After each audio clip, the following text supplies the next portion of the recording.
Welcome to my channel. I'm Matt. This is my first time doing YouTube, so bear with me on this, but I've been getting a lot of push to start a channel for this build that I'm doing. It is a Jeep JKU X, in other terms Wrangler Unlimited X. We won't worry about that.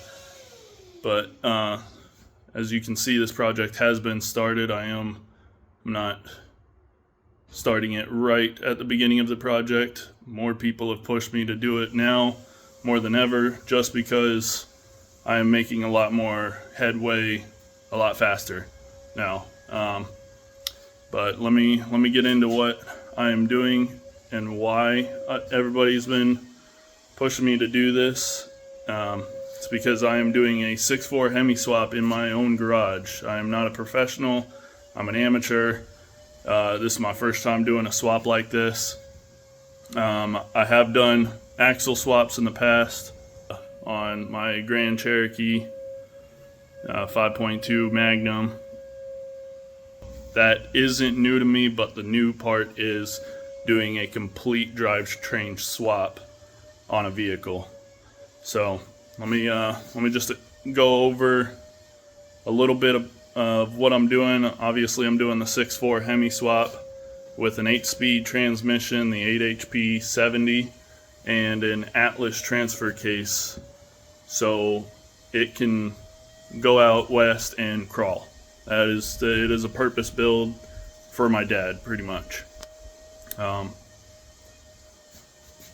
I've already done the interior on this thing. I did, as you can kind of see, the Corbeau racing seats.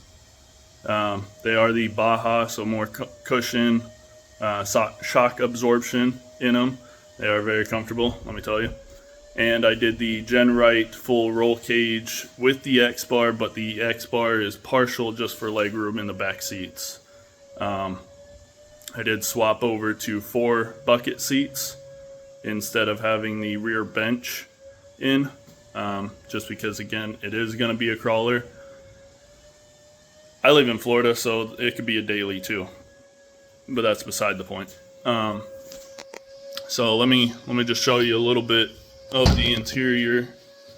You know, as you can see, there is the roll cage in there, the Corbeau racing seats, and the Corbeau 5-point off-road harness. What makes it an off-road is this latch here. It's easy. There's no real mechanics to it. It's just a pivot latch. They do have the push button latch, but that is likely to get more dirt in it and seize up, whereas this is just pull the tab and it lets go. But as you can see, the Corbeau racing seats, Baja cushion, is a little dusty in here, but again, beside the point. And when I say partial X-Bar, this is what I mean. There is still plenty of room to fit me. I am 6'2", 210 pounds. You know, I fit back here comfortably, so that's why I decided to do the partial X-Bar instead of the full X-Bar in the rear. So I am not sponsored by anybody. I have no affiliation to, except for one company. I have no affiliation to any companies that I use. This is just to let you guys know that there are options out here. These are just the options that I choose to do, just based on research and people that I know's opinions of these specific companies.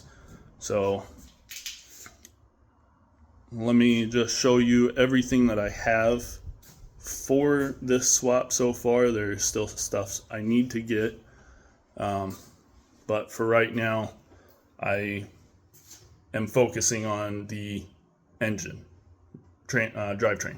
That way I can just get it starting at least, because once it's started, to me, everything else is easy. So let me just show you everything that I have so far, and don't judge. here I have the Excessive Industries rear spare tire carrier. It mounts inside the back of the Jeep, right along these rails on both sides. That way the tire can sit on the inside. I am going with 40s, so I did have to get the, chop kit for the 40s to fit. And then I do have, and I've already started on it, as you can see, the GM 14 bolt 10.5 rear end. It is a more durable and I guess has a reputation of being solid for these applications that I'll be using this with. The truss kit is, well, actually, all the brackets, the truss, everything that is welded on there right now is from Artec Industries. That's the one company I do have an affiliation with, mainly because I used to work for them. So I know their parts, I know how they're built, I know the people that work there, so I tend to stick with Artec when I'm doing these axle swaps and pretty much conversions. Don't look too closely at the welds, they're not the best, but I do have the coilover mounts already in place on the rear. Again, everything's from Artec Industries. I do have the Artec inner liner front and rear. These fender delete kits are from Genride Off-Road. Same with the front, Artec Industries inner fenders. I do have the Artec's rock sliders, but they're not currently on, as you can see. And then here is the 6.4 Hemi. I did recently purchase this from a guy that pulled it to do a 426 swap in a Dakota. But it does have about 10,000 miles, and if you're wondering what that is a skeleton engine from Speedway Motors. It's 38 pounds. It's going to be a whole lot easier to wrangle that around than that. That's 38 pounds. That's like 600 probably. I haven't actually weighed it. And over here we have the 8 HP 70 8-speed automatic transmission. Right now it is two-wheel drive, but it does have the bolt holes and the housing for the four-wheel drive, which I will get the transfer case housing and transfer case from Advanced Adapters. They make the Atlas transmission. Sorry. Again, first video.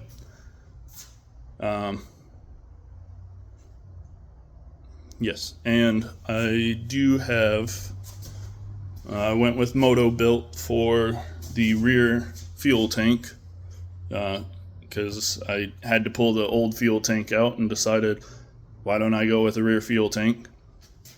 Better choice, easier, and it's aluminum. But that is the Moto Built rear fuel tank that is for the factory frame.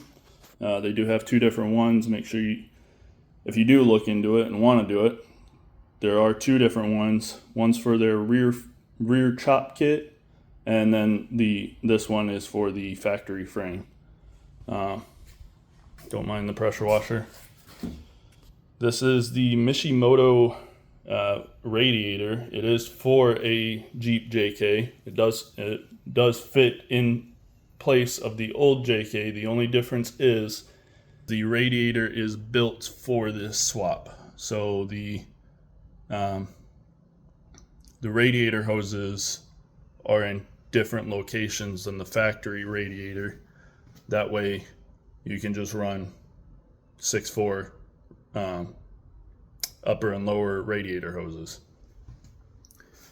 And then kind of a mess. I'm working on shelving to get in here, but I do have the Fox 2.0 16-inch coilovers with the remote reservoir, as you can see. They are adjustable as well. But that is pretty much it right now. Again, more videos to come. This is just the start of it.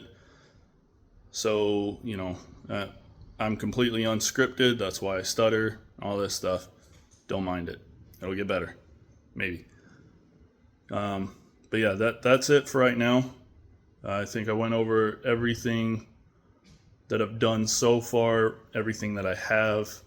Oh, and I am doing a Super Duty 60 05 or newer front end. Just a bigger housing, beefier knuckles, and it's just better. Again, these are Jeeps. Everybody has their opinions on what should do what I should put in. I've heard it all. It's your build. Do what you want. I'm doing what I want. This is what I want. So, again, as I get more into it, I will be doing more of these videos to show you what I'm doing, just to kind of document the process, and hopefully somebody finds it interesting to where they want to keep watching. So, like and subscribe. Comment if you have any questions. I might be able to answer them. No guarantees. But that's all for now. See ya. Bye.